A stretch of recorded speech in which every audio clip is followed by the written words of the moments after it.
જામનગરમાં ભગવાન મહાવીર સ્વામીના 2622માં જન્મ કલ્યાણકની ભાવભેર ઉજવણી કરવામાં આવી.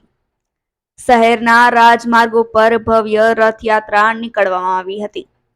રથયાત્રામાં 13 ફૂટનું માનવ આકર્ષણનું કેન્દ્ર બન્યું હતું, તો રોડ પર ચાલતું એરોપ્લેન અને લાલ રંગોળીનું આકર્ષણનું કેન્દ્ર રહ્યું હતું. શહેરમાં ચાંદી બજારથી રથયાત્રા શરૂ થઈ હતી. આ રથયાત્રા પારસધામ, બેડીગેટ ટાઉન હોલ, લાલ બંગલો, જીજી હોસ્પિટલ, ડીકેવી સર્કલ થઈ પેલેસ દરબાર મહાવીર સ્વામી જિનાલય ખાતે પૂર્ણ થઈ હતી. રથયાત્રામાં તમામ જૈન સમુદાયના લોકો મોટી સંખ્યામાં જોડાયા હતા. રાંસી ગઢવીનો report, Gujarat national TV news, Jamnagar.